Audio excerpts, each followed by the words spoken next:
Osama bin Laden नाम तो जरूर सुना होगा आपने, जिसको हम सभी आज से 20 साल पहले अमेरिका में हुए 9/11 अटैक का मास्टरमाइंड के नाम से जानते हैं। Today we've had a national tragedy. Two airplanes have crashed into the World Trade Center in an apparent terrorist attack on our country. जिस टेररिस्ट अटैक में न्यूयॉर्क सिटी का 110 मंजिला ट्विन टावर प्लेन हिट करने से गिर गया था, जिसमें 3000 अमेरिकन लोगों की मौत हुई थी। ज्यादातर लोगों को तो यही सच लगता है, पर सच्चाई बिल्कुल अलग है जो आपको हिला के रख देगा। ना ही ओसामा जैसे किसी टेररिस्ट ने वो बिल्डिंग तोड़ा और ना ही एक भी अमेरिकन मारे गए उस हादसे में, बल्कि US president George W Bush ने खुद अपने बिल्डिंग को बॉम्ब से उड़ाया था, सिर्फ पैसों के लालच में, और 3000 बेकसूर नॉन अमेरिकन को मौत के घाट उतार दिया था। जी हाँ, सही सुने आप सोच रहे होंगे इस बात का क्या सबूत है मेरे पास। तो आज मैं आपको ऐसे 10 सीक्रेट प्रूफ बताऊंगा जो आपकी होश उड़ा देगी, जिसे देखकर आपको ये बिलीव हो जाएगा कि अमेरिका ने खुद अपने बिल्डिंग को तोड़ा था और 3000 बेकसूर लोगों की जान ले ली थी। ऐसे सीक्रेट और प्रूफ जो आपको विकिपीडिया, गूगल या दुनिया का कोई भी न्यूज चैनल पब्लिकली नहीं बताएगा, क्योंकि अमेरिका दुनिया का सबसे पावरफुल देश है और जो कोई उसके खिलाफ बोलेगा उसका बर्बाद होना पक्का है। पर हमारा काम है आप तक सिर्फ सच्चाई पहुंचाना, किसी भी हालत में, ऐसी सच्चाई जो बहुत कम लोगों को ही मालूम है। और इस वीडियो के अंत तक आपको ऐसे ऐसे राज बताऊंगा कि अमेरिका के लिए आपका नजरिया हमेशा के लिए बदल जाएगा। तो चलिए शुरू करते हैं आज का ट्रूथ हंटिंग। प्रूफ नंबर 1, कोई भी सस्पेक्ट को कसूरवार ठहराने से पहले पुलिस पहले उस इंसान की पास्ट रिकॉर्ड्स या क्रिमिनल हिस्ट्री चेक करती है, जिससे ये अनुमान लगाया जा सकता है कि ये इंसान ये जुर्म कर सकता है या नहीं। अमेरिका का आप अगर क्राइम हिस्ट्री उठाकर चेक करेंगे तो आपको ऐसे सैकड़ों एग्जाम्पल मिल जाएगा जहां अमेरिका ने 9/11 से भी नीच और भयानक काम किया था। जैसे 1941 को जब वर्ल्ड वॉर 2 चल रहा था, तब दुश्मन देश जर्मनी को मदद कर रहा था जापान। तो जापान को तोड़ने के लिए अमेरिका ने अपने ही एक नेवी पोर्ट पर्ल हार्बर में हमला कर दिया, जिसमें 2500 से ज्यादा लोग मारे गए थे। और तो जापानीज पायलट को प्लेन सीट में बांधकर फोटो खिंचवाया और दुनिया को दिखाकर ये कहा कि जापान ने यह हमला किया, और इसी बदला लेने का बहाना बनाकर 6 अगस्त और 9 अगस्त 1945 में हिरोशिमा और नागासाकी में न्यूक्लियर बम गिराकर 9 लाख मासूम लोगों को एक दिन में ही मार डाला था अमेरिका ने। बाद में 1950 में यूएस प्रेसिडेंट ने एक लेटर लिख के जापान से माफी मांगी और स्वीकार किया कि पर्ल हार्बर अटैक जापान ने नहीं किया था, बल्कि अमेरिका ने खुद हमला किया था, ताकि इस बहाने जापान के ऊपर हमला कर सके और हिटलर को हरा सके। सेकंड प्रूफ है पायलट कन्फेशन। वीडियो में जिस प्लेन को आपने बिल्डिंग में टकराते देखा, असल में वो प्लेन बिल्डिंग को हिट ही नहीं किया। उस प्लेन के पायलट ने उस हादसे के बाद CNN न्यूज चैनल को दिया एक सीक्रेट इंटरव्यू में उसने ये पूरी घटना रिवील किया था। वो इंसान यूएस एयरफोर्स का फाइटर जेट पायलट था। उन्होंने ये बताया कि 11 सितंबर को उनका ड्रिल था, मतलब युद्ध अभ्यास चल रहा था, सुबह 9 बजे से 12 बजे तक। तो जब उनका प्लेन न्यूयॉर्क सिटी के पास आया तो उन्हें हेडक्वार्टर से एक कमांड मिला कि उन्हें प्लेन को ट्विन टावर की तरफ ले जाना है। अगला ऑर्डर आया कि टावर के पास जाकर पीछे से डाइव करके निकल जाना है बिना टावर को टच किए, और उन्होंने वही किया। पर आप कहोगे हमने तो वीडियो में देखा प्लेन को टकराते हुए। असल में वो ट्रिक फोटोग्राफी थी। ऐसा लगा कि प्लेन टकराया, पर असल में प्लेन बिल्डिंग के पीछे से ही निकल गया। पायलट ने कहा कि वो प्लेन लेकर बिल्डिंग के पास आने से पहले ही बिल्डिंग में एक ब्लास्ट हुआ करीब 90th फ्लोर पे। फिर बिल्डिंग गिरने लगी और उन्होंने प्लेन को डाइव करके पीछे से निकाल लिया। यह सब रिवील करने के बाद यह पायलट गवर्नमेंट के लिए खतरा बन चुका था, इसलिए अमेरिका छोड़ के फ्रांस में जाकर पॉलिटिकल असाइलम लेकर रहने लगा। थर्ड प्रूफ है साइंस ऑफ कोलैप्स। फिजिक्स ये कहती है कि प्लेन की स्पीड अगर साउंड की स्पीड से ज्यादा हो तो प्लेन जिस दिशा से आ रही है बिल्डिंग उसी दिशा में गिरेगी, और प्लेन की स्पीड अगर साउंड की स्पीड से कम हो तो प्लेन जिस दिशा में जा रही है बिल्डिंग प्लेन की दिशा में ही गिरेगी। पर किसी भी हालत में प्लेन हिट करने से बिल्डिंग सीधा नीचे नहीं गिरेगी। यह सिर्फ तभी हो सकता है जब बिल्डिंग को बॉम्ब से गिराया जाए। इसके ऊपर ये 110 मंजिला बिल्डिंग सिर्फ 8.4 सेकंड में गिर गया, मतलब 1 सेकंड में 13 फ्लोर्स गिरे। इतने स्पीड में तभी बिल्डिंग गिर सकती है जब सभी फ्लोर्स में बॉम्ब लगाया जाए और सभी फ्लोर्स में एक साथ ब्लास्ट किया जाए। फोर्थ प्रूफ है मिसिंग प्लेन डेब्रिस।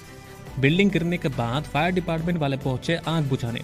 आप जानते ही है कि प्लेन में ज्वलनशील ईंधन होती है। प्लेन अगर टकराए तो उसमें मौजूद फ्यूल के साथ प्लेन जलती रहती है और बिल्डिंग भी जलती है कई घंटों तक, पर वहां पे कोई आग नहीं था। ये हैरान कर देने वाली बात है। उससे भी हैरान कर देने वाली बात है कि प्लेन अगर टकराए तो उस मलबे में प्लेन का मलबा तो होना ही चाहिए, पर साइंटिस्ट ने उस मलबे को बहुत टेस्ट किया तो उसमें सिर्फ बिल्डिंग का मटेरियल जैसे स्टील, सीमेंट ये सब मिला, पर प्लेन का कोई मटेरियल या सामान उस मलबे में नहीं था। ये तो पॉसिबल ही नहीं है। फिफ्थ प्रूफ है मिसिंग ब्लैक बॉक्स। आप जानते होंगे कि हर प्लेन में एक ब्लैक बॉक्स और फ्लाइट डाटा रिकॉर्डर या FDR रहता है, जो कितना भी बड़ा प्लेन एक्सीडेंट क्यों ना हो जाए वो सही सलामत रहता है, जिसमें एक्सीडेंट कैसे हुआ सारी जानकारी उसमें रिकॉर्ड रहती है। पर आज तक USA ने यह नहीं बताया कि आखिर उस प्लेन का ब्लैक बॉक्स और FDR कहाँ है। Proof number 6, Larry silver Steve. Twin tower के पास एक और टावर था जिसका नाम है बिल्डिंग नंबर 7। उस बिल्डिंग में CIA का हेडक्वार्टर था। 11 सितंबर यानी हादसे के दिन ही शाम करीब 3 बजे प्रेसिडेंट के ऑर्डर से उस बिल्डिंग को बॉम्ब से उड़ा दिया गया। पर आखिर क्यों? उस बिल्डिंग का ओनर था लैरी सिल्वर स्टीव। उन्होंने CNN को दिया एक इंटरव्यू में बताया कि गवर्नमेंट ने उनको $5 बिलियन दिया था बिल्डिंग तोड़ने के लिए, जबकि उस बिल्डिंग की कीमत थी सिर्फ $2 बिलियन। तो ये एक्स्ट्रा $3 बिलियन क्यों दिया? ताकि वो अपना मुंह बंद रखे। पर ओनर ने हादसे के बाद जब इतने सारे मासूम लोगों को मरते देखा तो प्रेसिडेंट जॉर्ज W. बुश की पोल खोलने के लिए सब कुछ बता दिया, जो सबसे बड़ा सबूत है। उन्होंने बताया कि उस बिल्डिंग में अमेरिका का पिछले 50 साल के सारे काले करतूतों के सबूत थे, और अगर हादसे के बाद इन्वेस्टिगेशन हो तो कोई सबूत ना मिले, इसलिए डॉक्यूमेंट के साथ बिल्डिंग ही उड़ा दिया गया। इस बिल्डिंग को न्यूयॉर्क फायर डिपार्टमेंट वालों ने सभी 47 फ्लोर में 4-4 बॉम्ब लगाकर बिल्कुल ट्विन टावर के जैसा उड़ा दिया। इसलिए दोनों बिल्डिंग के गिरने का पैटर्न बिल्कुल सेम है। और ट्विन टावर के सिक्योरिटी का रेस्पॉन्सिबिलिटी था जॉर्ज W. बुश के छोटे भाई मार्विन बुश के ऊपर, जो यूरोकोल कंपनी का CEO था, और इसलिए वो बिल्डिंग में एक्सप्लोसिव आसानी से लगा पाया। Proof number 7, crude oil in Afghanistan. Interview में लैरी सिल्वर स्टीव ने सबसे इंपॉर्टेंट खुलासा किया, जिससे हमें यह पता चलता है कि आखिर एक प्रेसिडेंट ने अपने ही देश में आतंकवादी हमला करवा के हजारों लोगों को मौत के घाट क्यों उतार दिया, जो सुनकर आप चौंक जाओगे। उन्होंने कहा कि जॉर्ज बुश फैमिली की एक कंपनी है यूरोकोल नाम की, जो सिक्योरिटी और पेट्रोल डीजल प्रोडक्शन का काम करता है। जॉर्ज बुश का एक छोटा भाई है मार्विन बुश, जो यूरोकोल कंपनी का CEO है, और उस कंपनी का डेप्यूटी CEO है ओसामा बिन लादेन। बिल्कुल सही सुना आपने। लादेन और जॉर्ज बुश बिजनेस पार्टनर थे। यूरोकोल कंपनी का 49% शेयर लादेन के पास था और बाकी 51% बुश फैमिली के पास। अब आपको पता होगा कि पेट्रोल डीजल बनाने के लिए कच्चा तेल चाहिए, जो दुनिया में कुछ ही देशों के पास है। हमें लगता है कि अफगानिस्तान एक सूखा बंजर देश है, पर जनवरी 2001 को USA के सैटेलाइट ने यह पता लगाया कि उस बंजर जमीन के नीचे कच्चा तेल और गैस का भंडार है। अमेरिका का यह फितरत है कि दुनिया में जहां भी तेल मिल जाए उस जगह को यह हथियाना चाहता है किसी भी हालत में, और ये तभी हो सकता है जब उस देश की सरकार को हटाकर USA अपनी सरकार लाए। मतलब पहले अफगानिस्तान के ऊपर हमला करना होगा, पर बिना कोई रीजन के कोई देश दूसरे देश के ऊपर हमला नहीं कर सकता।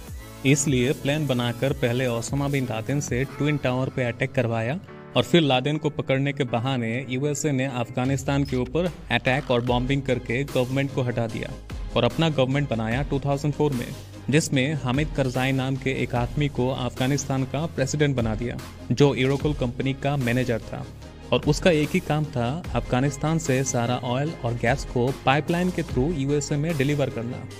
Proof number 8, witnesses. हादसे के वक्त कई 100 लोग बिल्डिंग के पास थे और सभी ने बिल्डिंग को गिरते देखा, पर किसी ने भी प्लेन को बिल्डिंग से टकराते नहीं देखा, जो पॉसिबल ही नहीं है।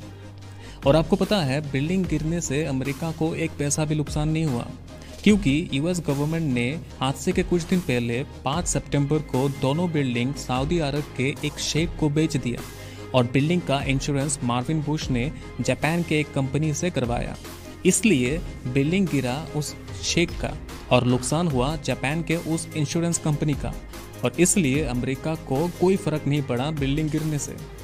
और अफगानिस्तान में पिछले 20 सालों में हजारों लाखों यूएस सोल्जर्स और मासूम अफगान लोगों की मौत हुई इस जंग में। Proof number 9, engineers claim. पर फिर भी ये हो सकता है कि कोई प्लेन बिल्डिंग से टकराया था, पर तब भी ये बिल्डिंग नहीं गिर सकती, क्योंकि ट्विन टावर जिस इंजीनियर ने बनाया था उनका दावा है कि उस बिल्डिंग में इतना सारा स्टील और हाई ग्रेडेड कंक्रीट यूज किया गया है कि एक साथ अगर एक क्या 10 प्लेन भी हिट करे तो भी बिल्डिंग को कुछ नहीं होगा। हाँ, बस बिल्डिंग में आग लग सकती है। उन्होंने बताया कि 2005 में स्पेन की मैड्रिड ने उन्होंने एक दूसरा बिल्डिंग बनाया था सेम इसी मॉडल और डिजाइन से। उस बिल्डिंग में एक प्लेन टकराया और बिल्डिंग में 7 दिन तक आग जलती रही, पर बिल्डिंग नहीं गिरी। और ऐसे बिल्डिंग को गिराने का एक ही तरीका है, वो है एक्सप्लोसिव्स। इसलिए अगर बोइंग 747 टावर से टकराया भी था तब भी बिल्डिंग को बॉम्ब से ही गिराया गया था। Proof number 10, death of non citizens. उस दिन के हादसे में करीब 3000 लोगों की मौत हुई, पर उसमें से कोई भी इंसान नेटिव अमेरिकन नहीं था। जी हाँ, आप बोलेंगे ये कैसे हो सकता है।